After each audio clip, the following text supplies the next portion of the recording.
Hello friends, कैसे हैं आप। आज मैं आपके साथ जो चैप्टर डिस्कस कर रही हूँ वो है कंट्रोलर कोऑर्डिनेशन। और कंट्रोलर कोऑर्डिनेशन का जिस पार्ट को मैं आज डिस्कस करने जा रही हूँ वो है हार्मोनल कंट्रोल इन एनिमल्स। दोस्तों, ये वही इम्पोर्टेंट सा टॉपिक है जिसके बारे में मैंने आपसे कहा था कि क्वेश्चन 100% इसमें से आता ही आता है। और यहाँ पर हम उन ग्लैंड्स की बात करेंगे, उन ग्रंथियों की बात करेंगे जो हार्मोन सिक्रीट करती हैं। दोस्तों, आप तैयारी भी कर रहे हैं, साथ ही साथ में बहुत सारे क्वेश्चंस भी डील कर रहे हैं। आपने देखा होगा कि अक्सर आपसे ऐसा क्वेश्चन पूछा जाता है कि ये काम कौन सा हार्मोन करता है, ये काम कौन सा हार्मोन करता है। तो शरीर की इस प्रक्रिया को कौन सा हार्मोन नियंत्रित करता है। कुल मिलाकर के आप जानते हैं कि ये हार्मोन वाला पार्ट जो है वो बहुत इम्पॉर्टेंट पार्ट है। तो आप एक्साइटेड भी होंगे इसे जानने के लिए और समझने के लिए।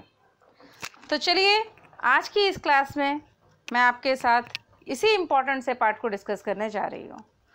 दोस्तों, अगर आपको मेरी ये वीडियो अच्छी लगे तो लाइक, सब्सक्राइब और शेयर ज़रूर करिए और नेक्स्ट वीडियो के नोटिफिकेशन के लिए बेल आइकन ज़रूर दबाइएगा। चलिए दोस्तों, चैप्टर के अंदर चलते हैं। आप चैप्टर की डिटेल में बात करते हैं। मैंने स्क्रीन पे एक ओवरव्यू दे रखा है, फ्लो चार्ट टाइप से बना रखा है with the help of diagram, right. और ये डायग्राम क्या कह रहा है कि कौन सी पर्टिकुलर ग्लैंड्स हैं जो हार्मोन देती हैं, उसके बाद किस तरीके से वो हार्मोन काम करता है। इसके प्रोसीजर को मैं थोड़ा सा कंटेंट आपको बताने के बाद मैं दोबारा से समझाऊंगी। पहले मैं ये बताना चाहूँगी कि ये हार्मोन होता क्या है, ठीक है, किस बला का नाम है ये हार्मोन। तो देखिए, सीधी सी बात है, हार्मोन की परिभाषा तो यही सिंपल सी है कि हार्मोन वो केमिकल्स होते हैं जो हमारी बॉडी की एक्टिविटीज़ को रेगुलेट करते हैं। अब हार्मोन्स को समझाने के लिए थोड़ा सा मुझे पहले ये बताना पड़ता है कि हमारे शरीर में ग्रंथियाँ कितने तरह की होती हैं, माने ग्लैंड्स कितने तरह की होती हैं। तो जो भी हमारी बॉडी में ग्लैंड्स हैं, उससे पहले भी एक टॉपिक आएगा जिसे मैं नेक्स्ट क्लास या आने वाली क्लासेस में आपके साथ डिस्कस करूंगी, और वो होगा एनिमल टिश्यू का टॉपिक। वहाँ पे मैं आपको बताऊंगी कि एनिमल बॉडी में कितने तरह के टिश्यू माने ऊतक होते हैं, और ख़ास करके एपिथेलियल टिश्यू जो होता है उसकी सेल्स किस किस टाइप की होती हैं, या कितने तरह के एपिथेलियल टिश्यू होते हैं।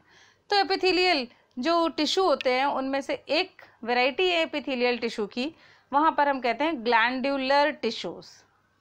और ग्लैंडुलर टिश्यूज़ फर्दर दो तरह के होते हैं, एक्सोक्राइन ग्लैंड्स और एंडोक्राइन ग्लैंड्स, ठीक है। तो चलिए, यहाँ पर हमने बोला कि एक्सोक्राइन ग्लैंड्स और एंडोक्राइन ग्लैंड्स हैं क्या चीज़। एक्सोक्राइन ग्लैंड्स को हिंदी में बोलते हैं हम बहिःस्रावी ग्रंथियाँ, और एंडोक्राइन ग्लैंड्स को बोलते हैं हम अंतःस्रावी ग्रंथियाँ। और कुछ ऐसी भी ग्लैंड्स होती हैं जो दोनों की तरह काम करती हैं, जिन्हें हम मिश्रित ग्रंथियाँ कहा करते हैं। देखिए, एक डायग्राम आपके सामने बना हुआ है, ठीक है। तो ये डायग्राम क्या कहता है, ये डायग्राम कहता है कि आपके सामने ये जो ग्लैंड्स बनी हुई हैं, ठीक है, इनमें से इस ग्लैंड ने जो भी केमिकल प्रोड्यूस किया, ठीक है, वो केमिकल क्या हो रहा है, रिलीज़ होगा बाहर की तरफ, ठीक है। वो केमिकल एंजाइम हो सकता है, वो केमिकल कुछ भी हो सकता है। ये आपके सामने कैसी ग्लैंड्स होती हैं, डक्टेड ग्लैंड्स होती हैं। जो ग्लैंड डक्टलेस ग्लैंड्स होती हैं, राइट, जो ग्लैंड डक्टलेस ग्लैंड्स होती हैं उन्हें क्या बोलते हैं हम, एंडोक्राइन ग्लैंड्स बोलते हैं। इनके पास कोई डक्ट नहीं होती है, ये डायरेक्ट अपना जो सिक्रीशन है वो ब्लड में ट्रांसफ़र कर देती हैं, और ब्लड के थ्रू फिर वो केमिकल पूरी बॉडी में सर्कुलेट होता है। ये देखिए, ब्लड कैपिलरी है, और ब्लड कैपिलरी के अंदर क्या था, ये एंडोक्राइन ग्लैंड्स के थ्रू हार्मोन रिलीज होकर के आया है, ठीक है। और फर्दर ये हार्मोन क्या होगा, पूरी बॉडी में कहीं भी सर्कुलेट होगा। तो देखिए, मैंने बताया डिफरेंस करने के लिए अगर आता है आपके सामने, तो सबसे पहला डिफरेंस है एक्सोक्राइन ग्लैंड कौन सी होती हैं। एक्सोक्राइन ग्लैंड्स में डक्ट्स होती हैं, डक्ट्स माने नलिकाएँ होती हैं। एंडोक्राइन ग्लैंड्स में कोई डक्ट माने नलिका नहीं होती। एक्सोक्राइन ग्लैंड्स अपने सिक्रीशन को डक्ट्स के थ्रू रिलीज करती हैं, जैसे सैलिवरी ग्लैंड्स है, स्वेट ग्लैंड है, कोई भी हो सकती है, ठीक है। लिवर सबसे बड़ी एक्सोक्राइन ग्लैंड है, ठीक है। और लीवर किसको सिक्रीट करती है? बाइल को सिक्रीट करती है। इसके अलावा हेपाटिक जूस भी देती है वो, जो खाना पचाने में हेल्प करता है। इसके बाद जो एंडोक्राइन ग्लैंड्स हैं एंडोक्राइन ग्लैंड्स क्या करती हैं? डायरेक्टली अपने सिक्रीशन को ब्लड वेसल्स में देती हैं। और फॉर एग्जांपल थायराइड ग्लैंड है, एड्रिनल ग्लैंड है, ठीक है। फिर हमने बात करी कि एक्सोक्राइन ग्लैंड जहाँ पे इनको काम करना है उसी के आसपास कहीं ना कहीं प्रेजेंट होती हैं, ताकि अपना सिक्रीशन वो अपने रिप्रेजेंटेटिव ऑर्गन को दे सकें। लेकिन एंडोक्राइन ग्लैंड्स क्या होती हैं? एंडोक्राइन ग्लैंड्स कहीं भी पूरी बॉडी में बहुत दूर प्रेजेंट होती हैं। जहाँ इन्हें काम करना होता है वहाँ से बहुत दूर प्रेजेंट होती हैं। अपनी सिक्रीशन का बहुत छोटा सा अमाउंट ये सिक्रीट करती हैं और उसको ब्लड में मिला देती हैं। तो ये कहीं भी क्यों ना प्रेजेंट हो, लेकिन इनका जो केमिकल है वो टारगेटेड ऑर्गन तक पहुंच जाता है, जहां जाके इसको काम करना होता है। किसके थ्रू? ब्लड के थ्रू। एक्सोक्राइन ग्लैंड्स का जो सिक्रीशन है वो मेनली एंजाइम होता है, और एंडोक्राइन ग्लैंड्स का सिक्रीशन का नाम स्पेसिफिक होता है, वो है हार्मोन। चलिए तो अब आते हैं इस इम्पॉर्टेंट से केमिकल के बारे में बात करने के लिए कि ये इम्पॉर्टेंट सा केमिकल क्या है, कैसा होता है, ठीक है। तो देखिए, जो हार्मोन था, ये जो एंडोक्राइन ग्लैंड्स ने हार्मोन सिक्रीट करा, ये एंडोक्राइन ग्लैंड्स का दिया हुआ हार्मोन एक केमिकल है जो बॉडी के सारे कामों को रेगुलेट करता है। तो ये हमारी बॉडी में किसकी तरह काम करता है? रेगुलेटर की तरह काम करता है। बच्चे हमेशा एक क्वेश्चन मुझसे पूछते हैं कि मैडम एंजाइम और हार्मोन में डिफरेंस क्या होता है? तो देखिए, एंजाइम और हार्मोन में डिफरेंस बड़ा सिंपल सा है। एंजाइम वो केमिकल हैं जो केमिकल रिएक्शन की स्पीड को कई गुना, और कई गुना मतलब 10⁻⁶ टाइम्स उसकी स्पीड को बढ़ा देते हैं। ऐसे केमिकल्स क्या कहलाते हैं? एंजाइम्स कहलाते हैं। और वहीं पर जिनकी क्वांटिटी बॉडी की एक्टिविटीज़ को रेगुलेट करती है, अगर वो कम क्वांटिटी में रिलीज हुए हैं तो बॉडी सही से काम नहीं कर पाती है, अगर वो ज़्यादा क्वांटिटी में रिलीज हुए हैं तो बॉडी हाइपर एक्टिव हो जाती है। इस हार्मोन का नाम है, इस केमिकल का नाम है हार्मोन, राइट। क्या क्या काम करता है ये हार्मोन? यहाँ पे मैंने आपको अगेन डायग्राम की हेल्प से समझाया है। हार्मोन ग्रोथ और डेवलपमेंट में सपोर्ट करता है। जैसे अगर मैं एग्जांपल के तौर पे दूं तो यहाँ पर एक हार्मोन है GH, that is called growth hormone. GH के लिए बच्चे बड़े कॉन्फिडेंट होते हैं कि मैम ये तो पिट्यूटरी ग्लैंड हार्मोन देती है। वहीं पे ऑप्शन में पिट्यूटरी ग्लैंड का GH नहीं लिखा है और STH लिखा है। तो बेटा ध्यान रखो कि ये जो STH है ये भी GH का दूसरा नाम ही है, और ये STH होता है सोमेटोट्रोपिक हार्मोन। देती कौन सी ग्लैंड है? पिट्यूटरी देती है। यहाँ बोला हमने थायराइड ग्लैंड, ठीक है, जो कौन सा हार्मोन देती है? थायरोक्सिन देती है। इंसुलिन है जो पैनक्रियास से रिलीज होता है। कैल्सिटोनिन है जो पैराथायराइड ग्लैंड देती है। तो ये देखिए, बहुत सारे हार्मोन्स हैं जो प्रॉपर तरीके से ग्रोथ और डेवलपमेंट में सपोर्ट करते हैं। इसके बाद हमने कहा कि इंटरनल डेवलप इन्वायरमेंट जो मेंटेन करने वाली बात है, ठीक है, वाटर एंड सोडियम का बैलेंस जो होता है वो कैसा है? सोडियम पोटेशियम आयनिक बैलेंस जो है वो कौन मेंटेन करके रखता है? कैल्शियम का जो बैलेंस है। तो देखिए, एल्डोस्टेरोन जो था, राइट, एल्डोस्टेरोन किडनी से रिलीज होने वाला एल्डोस्टेरोन जो होता है वो आयनिक बैलेंस को मेंटेन करके रखता है। देन हमने कहा कि मेटाबॉलिज्म माने शरीर की क्रियाएं हैं, जैविक क्रियाएं हैं, जितनी भी रासायनिक क्रियाएं हैं वो कौन सा हार्मोन रेगुलेट करता है? हम मोटे हो रहे हैं, हम पतले हो रहे हैं, हम अचानक से बहुत ही ज़्यादा मोटे होते चले जा रहे हैं, अचानक से बहुत ही ज़्यादा पतले होते चले जा रहे हैं, तो वो भी काम हार्मोन करता है। और वो काम कैसे करा इसने? इंसुलिन दिया तो इंसुलिन ने ग्लूकोज को रेगुलेट करा, ठीक है। ग्लूकागॉन दिया, उसने भी ग्लूकोज को रेगुलेट करा। लेकिन इंसुलिन और ग्लूकागॉन का काम बिल्कुल एक दूसरे के अलग है। एक तोड़ता है, एक बनाता है। अब कौन तोड़ता है कौन बनाता है ये मैं अभी बताऊंगी, तो फिर आगे क्या बताऊंगी, राइट। तो इस चीज़ को मैं अभी थोड़ा सा इंतज़ार के बाद नेक्स्ट पार्ट में डिस्कस करूंगी इसी क्लास की। थायराइड हार्मोन है, देन कॉर्टिसोल्स हैं, ये सब क्या कर रहे हैं? बॉडी के मेटाबॉलिज्म में हेल्प कर रहे हैं। देन हार्मोन आते हैं रिप्रोडक्शन में, जो हमारे जेनिटल ऑर्गन्स, राइट, जितने रिप्रोडक्टिव ऑर्गन्स हैं, जैसे मेल्स में टेस्टिस होता है, टेस्टिस हार्मोन देता है टेस्टोस्टेरोन, और फीमेल्स में ओवरी रिलीज करती है दैट इज ईस्ट्रोजन और प्रोजेस्टेरॉन को, ठीक है।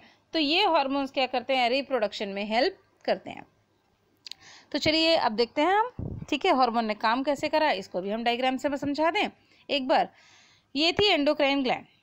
इस एंडोक्राइन ग्लैंड ने क्या करा, हार्मोन नाम का केमिकल सिक्रीट करा, किसके अंदर, ब्लड के अंदर, और ये ब्लड की हेल्प से चलते चलते चलते चलते बहुत दूर पहुंचा, ठीक है। कहाँ पहुंचा, ये फाइनली टारगेट ऑर्गन तक पहुंच गया, और टारगेट ऑर्गन पे पहुंच करके जो उसकी सेल मेम्ब्रेन पे स्पेसिफिक प्रोटीन थे जिनका नाम था रिसेप्टर प्रोटीन्स, उन रिसेप्टर प्रोटीन से जाकर के बाइंड हो गया। जैसे ही ये केमिकल इस रिसेप्टर प्रोटीन से जाके बाइंड हुआ, इसके अंदर की एक्टिविटीज़ अपने आप स्टार्ट हो जाएंगी अगर स्टार्ट करने वाला हार्मोन है, और अपने आप स्टॉप हो जाएंगी अगर स्टॉप करने वाला हार्मोन है। तो चलिए जी, केमिकल मैसेंजर्स अब ये हैं क्या, these are the chemical messengers secreted by the endocrine glands, they are released directly into the blood stream, they act at a site away from where they are secreted, जहाँ ये बनते हैं वहाँ से बहुत दूर जाके काम करते हैं। तो हमने बोला they act on the specific target tissue और ऑर्गन, लेकिन ये बहुत बहुत ज़्यादा स्पेसिफिक होते हैं। ऐसा नहीं है कि ब्लड के थ्रू जा रहे हैं तो कहीं भी जाकर के काम करना स्टार्ट कर दें, ना ना, बिल्कुल नहीं हो सकता। ये अपने स्पेसिफिक ऑर्गन पर ही जाएंगे और अपनी स्पेसिफिक रिसेप्टर प्रोटीन से ही बाइंड करेंगे और उसी पर्टिकुलर एक्टिविटी को रेगुलेट करेंगे। They modify and regulate the activity of the targeted tissue और organ, they are secreted in small quantity. हाँ जी, इनकी बहुत कम क्वांटिटी ही चाहिए होती है, लेकिन ये ध्यान रखना कि अगर इनकी इस क्वांटिटी में से थोड़ी सी क्वांटिटी कम होती है तो हार्मोन की डिफिशियंसी हो जाती है, और अगर हार्मोन थोड़ी सी क्वांटिटी से ज़्यादा हो जाता है तो भी ये बॉडी में डिसबैलेंस क्रिएट कर देता है। तो उम्मीद है कि हार्मोन क्या क्या करते हैं और कितने इम्पॉर्टेंट होते हैं इसके बारे में हमें थोड़ा सा आइडिया लग गया है, ये काम कैसे करते हैं, है ना। चलिए, कौन कौन सी इम्पॉर्टेंट एंडोक्राइन ग्लैंड्स हैं, ठीक है। अब देखिए, सर से लेके पाँव तक तो मैं नहीं बोलूँगी, लेकिन हाँ ये है कि हमारे लोअर एब्डोमिनल सरफेस तक ये क्या हैं, फैली हुई है। और जो मास्टर है, मास्टरमाइंड है, वो क्या है आपका, कहाँ बैठी हुई है, तो भैया वो तो मास्टरमाइंड सब कुछ जब ब्रेन रेगुलेट करता है तो कहीं ना कहीं ब्रेन के आसपास ही होना चाहिए, और ब्रेन के पास ही है सच में। देखिए, आपने जब इससे पहले वाली क्लास में ब्रेन पढ़ा था, वहाँ आपने देखा एक थैलेमस होता है, थैलेमस के नीचे हाइपोथैलेमस होता है, वहाँ पर एक पाउच जैसा लटक रहा था, और वो पाउच जैसा था पिट्यूटरी ग्लैंड। देखिए, पिट्यूटरी ग्लैंड को अगर मैं समझाने की कोशिश करूं या दिखाने की कोशिश करूं तो ये जो येलो से कलर का है, ठीक है, ये एग्जैक्टली ऐसे बैग जैसा स्ट्रक्चर होता है पिट्यूटरी ग्लैंड का, ठीक है। एक इसका एंटीरियर पार्ट होता है, एक इसका पोस्टीरियर पार्ट होता है, और जो एंटीरियर और पोस्टीरियर है दोनों ही अलग अलग हार्मोन्स को रिलीज करती हैं। इसके बाद एक और मास्टरपीस है पीनियल ग्लैंड। तो तीन हो गए हमारे यहाँ पे, हाइपोथैलेमस, दूसरा पिट्यूटरी ग्लैंड, और तीसरा पीनियल ग्लैंड। आज तक मैं दावे के साथ कह सकती हूँ कि जितने भी बच्चे हैं वो ये कहते हैं कि master gland is so called कौन सी ग्लैंड, पिट्यूटरी ग्लैंड, राइट। लेकिन अब भी आपको ये नहीं पता होगा कि पिट्यूटरी ग्लैंड के कामों को कौन रेगुलेट करता है। पिट्यूटरी ग्लैंड तो नंबर 2 है, नंबर 1 कौन होता है, हाइपोथैलेमस।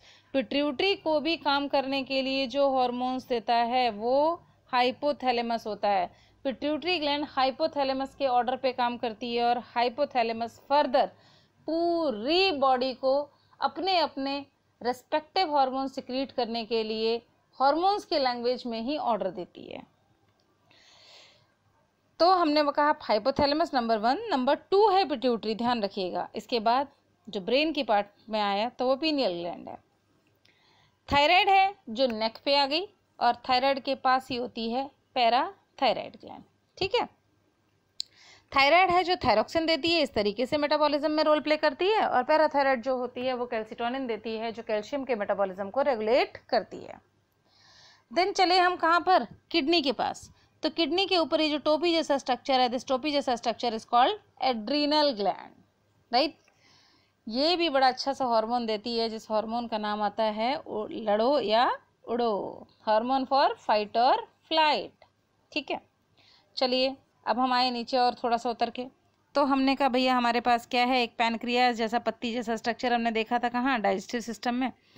वो जो पैनक्रियाज है ये भी दो हार्मोन देता है, इंसुलिन और ग्लूकागॉन। फिर और थोड़ा सा हम लोअर साइड आए तो हमने कहा अगर हम मेल हैं तो हमारे पास क्या है, टेस्टिस है, तो हमारे पास में टेस्टिकल्स में कौन सा हार्मोन प्रोड्यूस होगा, टेस्टोस्टेरोन। और अगर हमारे पास ओवरीज हैं तो भी हमारे पास में कौन सा हार्मोन रिलीज होगा, ईस्ट्रोजन और प्रोजेस्टेरोन। तो अभी फिलहाल मैंने आपको इस डायग्राम में ये बताया है कि हमारी एंडोक्राइन ग्लैंड्स कौन कौन सी होती हैं। अब मैं आपके साथ वो इम्पॉर्टेंट पार्ट डिस्कस करने जा रही हूँ जिसमें मैं रिस्पेक्टिव हार्मोन्स के बारे में आपको बताऊंगी। तो देखिए यहाँ पे पीनियल ग्लैंड लिखा है, चलिए सबसे पहले कोई बात नहीं, हम पीनियल ग्लैंड बात करते हैं। पीनियल ग्लैंड एक हार्मोन देती है जिसका नाम है मेलाटोनिन। हमारी बॉडी का जो 24 घंटे का रिदमिक मूवमेंट है, हर किसी का अपना एक लाइफ साइकिल होता है कि उसको एक पर्टिकुलर टाइम पे नींद आने लग जाती है, एक पर्टिकुलर टाइम पे अपने आप आँख खुल जाती है, एक पर्टिकुलर टाइम पे उसे भूख लगने लग जाती है। तो वो जो साइकिल सेट हो जाता है और उस साइकिल के बारे में आपको पर्टिकुलर हार्मोन बार बार इंटीमेट करता है, now you have to do this, now you have to do this, अब आपको ये करना है, ये करना है, ये करना है, ये करना है। अब भूख लग गई है, प्यास लग गई, अब खाना खाने का टाइम हो गया, अब सोने का टाइम हो गया, अब जगने का टाइम हो गया, है ना। तो हर किसी का जैसा भी नेचर है उसके हिसाब से उसका एक लाइफ साइकिल 24 घंटे का फिक्स हो जाता है। और उस 24 घंटे के जो साइकिल को रेगुलेट करने का काम है वो हार्मोन करता है मेलाटोनिन, और उस पर्टिकुलर काम का नाम होता है स्पेशली सिरकार्डियन मूवमेंट। ठीक है, जो 24 घंटे का रिदमिक साइकिल मेंटेन किया है, इस साइकिल का नाम होता है सिरकार्डियन मूवमेंट। और ये जो सिरकार्डियन मूवमेंट है इसको मेलाटोनिन हार्मोन रेगुलेट करता है। और मेलाटोनिन हार्मोन आया था कहाँ से, पीनियल ग्लैंड से। ठीक है, अब देखिए सीधी सी बात है, मैंने कहा किस टाइम जगना है, किस टाइम सोना है, किस टाइम खाना खाना है, किस टाइम चलना है, किस टाइम ये करना है वो करना है। तो देखिए हमने कहा कि पूरी बॉडी के ऑर्गन्स का काम है ये, तो 24 घंटे में तो हम अपने शरीर के सारे अंगों से काम ले लेते हैं। तो इसका मतलब इसके जो टारगेटेड ऑर्गन्स हैं वो भी बहुत सारे हैं। ठीक है, ये हमारे घर क्या कहलाती है, बायोलॉजिकल क्लॉक। तो आपसे पूछा which hormone act as the biological clock, then you have to say melatonin, right. चलिए, सबसे ज़्यादा हार्मोन तो इन मैडम जी के आगे दिखाई दे रहे हैं, और ये कौन है, पिट्यूटरी ग्लैंड है। ठीक है, जैसे घर के सारे काम कौन रेगुलेट करता है, होम मिनिस्ट्री। हालांकि होम मिनिस्ट्री को काम करने के लिए जो इंस्ट्रक्शन दिए जाते हैं वो इंस्ट्रक्शन तो हाइपोथैलेमस से आते हैं। ठीक है, तो दुनिया की नज़रों में, दुनिया में सभी लोग यही कहते हैं कि घर की चाबी किसके हाथ में होती है, होम मिनिस्ट्री के हाथ में होती है। आपसे पूछा मम्मी, लोग कहते हैं कि मम्मी सारी चीज़ों को देखती है, बट मम्मी भी तो पापा के इशारों पे ही काम करेगी। तो यहाँ पर पापा हैं हाइपोथैलेमस, जिन्होंने घर का एक सिस्टम मेंटेन करा है। देन पिट्यूटरी ग्लैंड है मम्मी, और पिट्यूटरी ग्लैंड क्या कर रही है, बाकी घर में सबको काम करने के लिए इंस्ट्रक्शन दे रही है। तो दुनिया की नज़रों में जैसे होम मिनिस्ट्री सब कुछ करती है, ऐसे ही पिट्यूटरी ग्लैंड बॉडी के सारे कामों को रेगुलेट करती है। पिट्यूटरी ग्लैंड ने हार्मोन दिया रिप्रोडक्टिव ऑर्गन्स को, जिनका नाम था FSH और LH, फॉलिकल स्टिमुलेटिंग हार्मोन और ल्यूटिनाइजिंग हार्मोन। ठीक है, ये टेस्टिस और ओवरी दोनों पे जाके काम करता है। ठीक है, तो अगर मेल में बात करेंगे तो टेस्टोस्टेरोन, और फीमेल में बात करते हैं तो ईस्ट्रोजन नाम का ये हार्मोन रिलीज करने में हेल्प करती है। ठीक है, और फीमेल्स में मेंस्ट्रुएशन साइकिल को रेगुलेट करती है। साथ ही साथ में मैंने दो हार्मोन बोले यहाँ पे, ईस्ट्रोजन और प्रोजेस्टेरोन। ईस्ट्रोजन मेंस्ट्रुएशन को रेगुलेट करता है, और progesterone, P for progesterone, P for pregnancy, pregnancy को मेंटेन रखने के लिए जो हार्मोन है वो है प्रोजेस्टेरोन। ये दोनों ही हार्मोन कहाँ से रिलीज हुए थे, ओवरी से रिलीज हुए थे। फिर हमने एक हार्मोन का नाम दिया बच्चों ADH। This ADH stands for anti diuretic hormone. इसका भी एक और नाम है वैसोप्रेसिन। तो अगर आपके सामने वैसोप्रेसिन आता है तो भी आप किसके बारे में बताएंगे, ADH के बारे में बताएंगे। जैसे इसका नाम है एंटी डायूरेटिक हार्मोन, बच्चों ये यूरिन के सिक्रीशन को रेगुलेट करता है। अगर इस ADH की शरीर में कमी हो जाती है तो फिल्ट्रेशन कम होता है और फटाफट बॉडी से पानी जो बहुत इंपॉर्टेंट सी चीज़ थी जिसको बॉडी रोक के रखना चाहती है, अगर किडनी ढंग से फिल्ट्रेशन नहीं कर रही है इसका मतलब वो पानी को बाहर जाने दे रही है और फास्ट यूरिनेशन होने लगता है। ये कब हुआ? एडीएच की कमी में। एडीएच का काम था पानी को रीअब्जॉर्ब करना, लेकिन अब वो रीअब्जॉर्ब कर नहीं रहा क्योंकि वो खुद ही कम है ना। तो अगर एडीएच की कमी होती है तो फास्ट यूरिनेशन होता है, और अगर कभी कभी ऐसा होता है कि हमें यूरिनेशन कराना होता है, ठीक है, तो हम इसी हार्मोन से ट्रीट कराते हैं, राइट। चलिए जी, अब इसने कहा कहाँ से रिलीज हुआ ये एंटी डाययूरेटिक हार्मोन? भैया किडनी से रिलीज हुआ था ये, ठीक है। वैसे तो इसका जो टारगेटेड ऑर्गन था वो किडनी है, लेकिन आ कहाँ से रहा है? आई एम सॉरी, आ कहाँ से रहा था ये? पिट्यूटरी से, राइट। टारगेटेड ऑर्गन इसका क्या था? किडनी है, जहाँ ये रीएब्जॉर्प्शन करता है, और काम था इसका ऑस्मो रेगुलेशन। ऑस्मो माने osmosis related to the water balance, regulation is regulation, control, ठीक है। फिर हमारे सामने आया जीएच। जीएच माने ग्रोथ हार्मोन। ग्रोथ हार्मोन जो हमारी लंबाई चौड़ाई इसको रेगुलेट करती है। अगर जीएच या एसटीएच, जीएच का दूसरा नाम क्या बताया था? STH, सोमेटोट्रोपिक hormone. जीएच की कमी हो गई तो हम बौने हो जाते हैं, और अगर जीएच ज़्यादा हो गया तो हम हद से ज़्यादा लंबे हो जाते हैं। तो सुनिए, इस बौनेपन की बीमारी को क्या कहते हैं? हिंदी में तो इसे बौनेपन ही कहते हैं, ठीक है, और अंग्रेजी में इसे विशालकाय कहते हैं अगर ज़्यादा हो जाता है तो। नहीं जी, ठीक है। अब हमने कहा कि बौने हो गए तो इसे क्या बोला? बौनापन, और अगर बहुत लंबे हो गए तो विशालकाय बोला, राइट, विशालकाय बोला। That is in Hindi is called बौनापन, और इन, ठीक है, विशालकाय ज़्यादा होने पे। दूसरी तरफ कंपैरेटिव एनालिसिस में हमने बोला इसको क्या कह रहे हैं? ड्वार्फिज्म और जिजांटिज्म। What it? तो चलिए जी, ये आया, काम इसके बहुत है, ग्रोथ और डिवीजन पे को रेगुलेट करता है।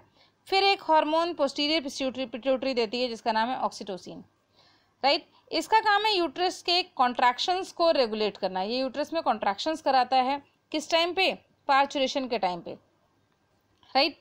जिस टाइम बच्चा जन्म लेता है तो उस टाइम पे यूट्रस माने गर्भाशय में क्या करता है? संकुचन होता है, जिसकी वजह से सर्विक्स रिलैक्स होती है और बेबी क्या होता है? एक्सपेल आउट होता है।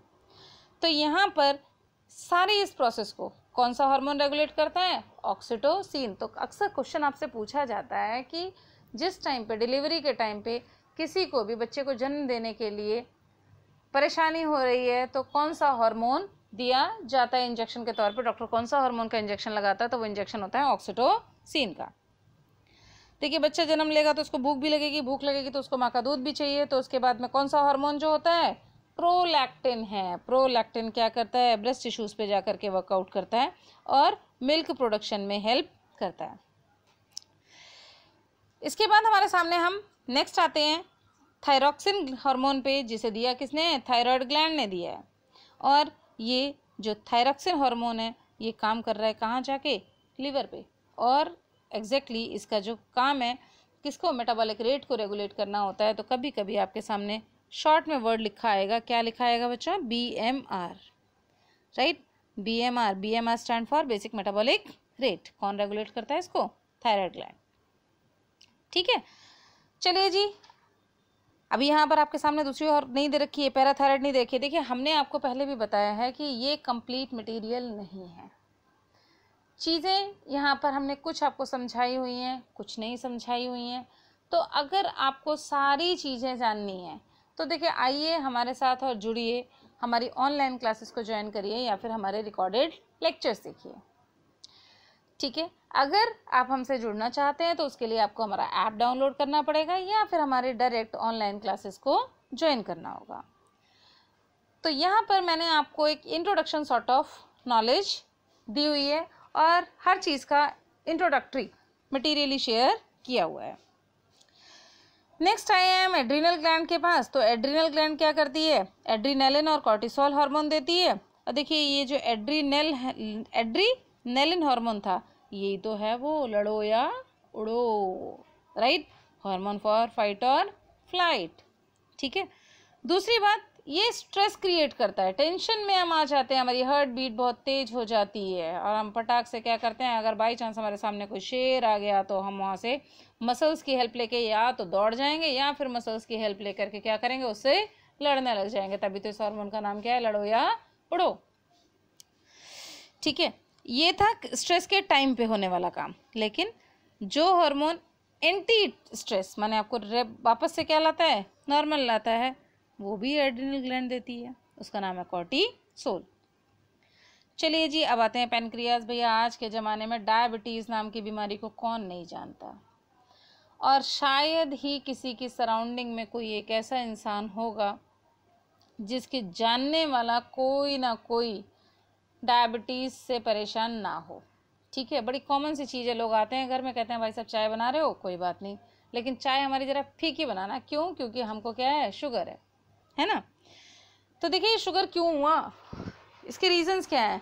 तो वैसे तो देखो डायबिटीज़ जो होती है वो टाइप 1 टाइप 2 दो तरीके की होती है, एक इंसुलिन डिपेंडेंट और एक इंसुलिन इंडिपेंडेंट। लेकिन जो मेन काम है, इंसुलिन का मेन काम है वो ग्लूकोज को तोड़ना है, और जब ग्लूकोज इंसुलिन की कमी हो जाती है तो ब्लड में से ये ग्लूकोज टूटता नहीं है, ग्लूकोज टूटता नहीं है तो ग्लूकोज एक्यूमुलेट होने लग जाएगा, एक्यूमुलेट होने लग जाएगा तो इसकी कॉन्सेंट्रेशन बढ़ने लग जाएगी, और जब कॉन्सेंट्रेशन बढ़ने लग जाएगी तो आपको कौन सी बीमारी हो जाएगी, डायबिटीज़ माने शुगर होने लगेगा। तो दूसरी तरफ हार्मोन है ग्लूकागॉन, ये ग्लूकोज को बनाता है। तो दो कारण हो सकते हैं क्या, एक इंसुलिन की कमी होना और एक ग्लूकोज का ओवर सिक्रीशन होना। दोनों ही केसेस में जो अफेक्टेड होगा वो ब्लड में से ग्लूकोज का लेवल होगा, राइट। तो पैनक्रियास ने कौन से दो हार्मोन दिए, इंसुलिन और ग्लूकागॉन। इसका भी टारगेटेड ऑर्गन क्या है, लिवर है। ठीक है, अब आते हैं हम कहाँ उतर के, ओवरीज के ऊपर और टेस्टिस के ऊपर। मतलब हम क्या कर रहे हैं, गोनैड्स की बात कर रहे हैं। किसकी बात कर रहे हैं, गोनैड्स की बात कर रहे हैं। तो फीमेल्स में दो हार्मोन दिए हमने, कौन कौन से, ईस्ट्रोजन और प्रोजेस्टेरॉन। ईस्ट्रोजन देता है मेंस्ट्रुअल साइकिल को रेगुलेट करता है, ठीक है, और प्रोजेस्टेरॉन करता है प्रेगनेंसी को। तो अगर आपके सामने आता है तो मैं मेरे हमेशा स्टूडेंट्स को कुछ शॉर्टकट्स बताती हूँ, ठीक है, जो लाइव क्लासेस में जब आप देखेंगे तो ये बड़ा ही इंटरेस्टिंग सा लगेगा जब आपके सामने प्रॉपर एक डायग्राम की हेल्प से सारी चीज़ें समझाई जा रही हों। तो वहाँ पे मैं कहती हूँ देखिए याद, अगर आप भूल जाते हैं तो P for pregnancy, P for progesterone. तो प्रेगनेंसी को मेंटेन रखने के लिए जो हार्मोन था वो कौन सा था, प्रोजेस्टेरॉन, राइट।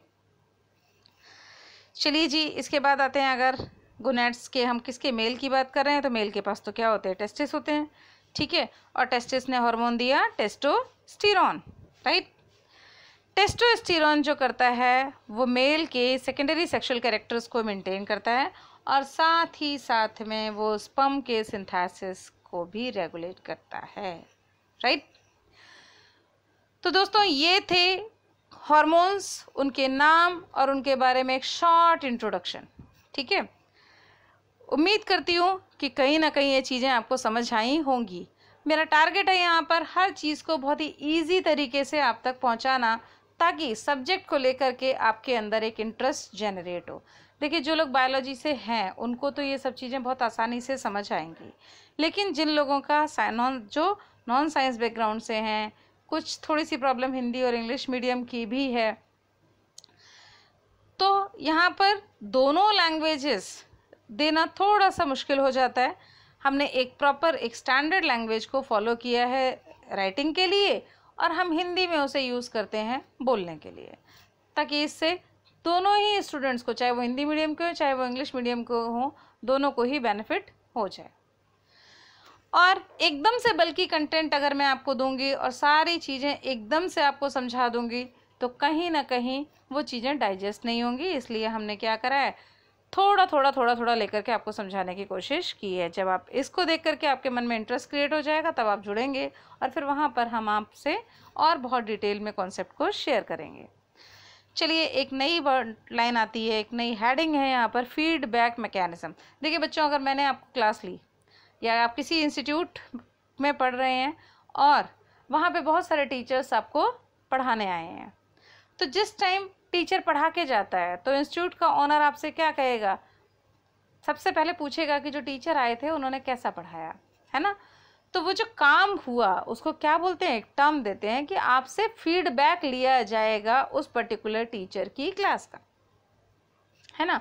तो जो प्रोडक्ट मिला है उस प्रोडक्ट से होने वाला काम क्या है, फीडबैक मैकेनिज्म। तो कभी कभी ऐसा होता है बॉडी के लिए, अगर मैं इसको डिफाइन करने की कोशिश करूं कि बॉडी में फीडबैक मैकेनिज्म क्या है, तो कई बार ऐसा होता है कि बॉडी की रिएक्शन के बाद कोई प्रोडक्ट बना, अब इस प्रोडक्ट की जो ओवर क्वांटिटी अगर हो जाती है, वो प्रोडक्ट अगर अपनी लिमिट से ज़्यादा सिक्रीट हो जाता है, तो वो प्रोडक्ट क्या करता है, प्रोसेसेस को, होने वाली प्रोसेसेस को रोकने की कोशिश करने लग जाता है और कहीं ना कहीं उन पे बैडली अफेक्टेड होता है। तो यहाँ हम इसी चीज़ को कह रहे हैं, एक एग्जांपल दिया मैंने, शुगर लेवल है, ठीक है, ब्लड में, वो गलती से बढ़ गया। तो इसके बाद इसने क्या करा, जैसे ही शुगर लेवल बढ़ा तो पैनक्रियास की सेल ने को पता चल गया कि भाई शुगर लेवल बढ़ गया है। अब शुगर लेवल बढ़ा है तो उन्होंने फटाफट से कहा कि एक काम करो, फटाफट जल्दी जल्दी इंसुलिन का क्या करो, प्रोडक्शन करो।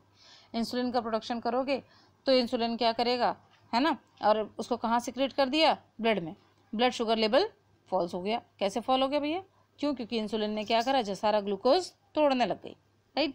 जितना इंसुलिन उतना ग्लूकोज टूटेगा, ओके। देन अब ग्लूकोज टूट चुका है, ठीक है। जब ग्लूकोज टूट गया तो ये प्रोसेस क्या हो गई, स्विच ऑफ हो गई, है ना। चलिए जी, फिर हमने यहीं पे बोला स्विच ऑफ हो गई तो स्टॉप सिक्रीटिंग मोर इंसुलिन, ठीक है। प्रोसेस के स्विच ऑफ होते ही अब इंसुलिन सिक्रीट नहीं हो रहा है। तो प्रोडक्ट जो बना है उस प्रोडक्ट ने क्या करा, टारगेटेड एंजाइम को रोक दिया कि भैया अब काम नहीं करना। दूसरी तरफ अगर जैसे ही ग्लूकोज फिर से ज़्यादा होगा तो फिर से क्या होगा, पैनक्रियाज इंसुलिन का सिक्रीशन करेगा। तो यहाँ पर मैंने बताया द एक्सेस और deficiency of hormones has a harmful effect in our body. पहले बता चुके हैं हम, अगर ज़्यादा हो जाता तो भी बीमारी है और कम हो जाता तो भी बीमारी है। STH के बारे में मैंने बताया आपको कि अगर वो कम हो जाता तो हम बौने रह जाते हैं, ज़्यादा हो जाता तो हम विशालकाय हो जाते हैं, है ना।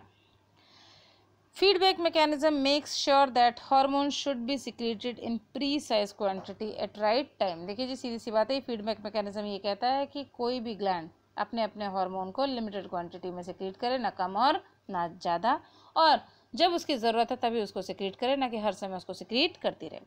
चलिए दोस्तों, आप देखते हैं कि आपने क्या समझा, उस बारे में बात करते हैं। एक आध क्वेश्चन पूछ लेते हैं आपसे। तो मैंने कहा basic metabolic rate BMR of body is controlled by, पता तो होना चाहिए आपको फटाफट से, कौन सी gland, thyroid gland. Endocrine gland कैसी होती हैं, डक्टिलस ग्लैंड्स होती हैं। Which of the following is called stress hormone, तो भैया जी एड्रीनेलिन नाम का हार्मोन था जो कैसा था, स्ट्रेस हार्मोन था। हार्मोन्स कौन होते हैं, हार्मोन्स हमारी बॉडी के रेगुलेटर होते हैं।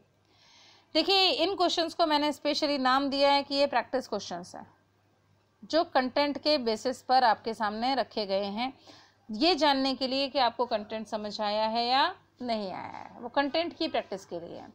लेकिन अगर आप प्रॉपर लास्ट ईयर के एग्जामिनेशन बेस्ड क्वेश्चंस को सॉल्व करना चाहते हैं तो आप हमारे ऐप को डाउनलोड करिए, जहां आपको लास्ट ईयर के सारे क्वेश्चन पेपर्स मिल जाएंगे और साथ ही साथ में आजकल तो टेस्ट सीरीज पड़ी हुई है, आप आइए उसको ज्वाइन करिए ताकि और आपकी तैयारी दिन दुगनी रात चौगुनी बढ़िया से बढ़िया हो सके। दोस्तों, इस पर्टिकुलर टाइम पे हमें अपनी तैयारी करने का जो ये आसान सा तरीका मिला है, जिसमें हमें कहीं जाने की भी ज़रूरत नहीं है, घर पे बैठे बैठे हमें सारी फैसिलिटीज़ मिल जाती हैं, तो हमें इसको खोना नहीं चाहिए। चलिए दोस्तों, आइए और फटाफट से गूगल प्ले स्टोर पे जाके और हमारा ऐप डाउनलोड करिए, IAS विद हरिमोहन, राइट। आप जो भी हमसे बात करना चाहते हैं, जिस भी तरीके से कांटेक्ट करना चाहते हैं, सारे रास्ते खुले हैं। टेलीग्राम पे, फेसबुक पे, ट्विटर पे, किसी भी पे भी आप कांटेक्ट करिए और उसके बाद चाहें तो आप हमें डायरेक्ट बातचीत कर सकते हैं व्हाट्सएप के थ्रू या सिंपल कॉल के थ्रू। दोस्तों, लेकिन सारी ज़रूरी बातों में जो सबसे ज़रूरी बात है वो क्या है, मेरी वीडियो को लाइक, सब्सक्राइब और शेयर करना मत भूलिए। और दोस्तों, बेल आइकन दबा दीजिए फटाफट से, ताकि आपको मेरी आने वाली हर वीडियो का नोटिफिकेशन टाइमली मिल जाए। धन्यवाद दोस्तों, मिलती हूँ नेक्स्ट क्लास में नेक्स्ट टॉपिक के साथ में। और मैं बता देती हूँ कि अगली क्लास में किस चैप्टर पर लेने जा रही हूँ। अब बड़ा ही इंपॉर्टेंट सा टॉपिक डिस्कस करूँगी मैं, why do we fall ill, हम बीमार क्यों पड़ते हैं। बीमारियाँ भी एक ऐसा सेक्शन है कंपटीशन के पॉइंट ऑफ व्यू से जो बहुत बहुत इम्पॉर्टेंट है और अच्छी खासी वेटेज रखता है। तो चलिए मिलते हैं अब अगली क्लास में। धन्यवाद।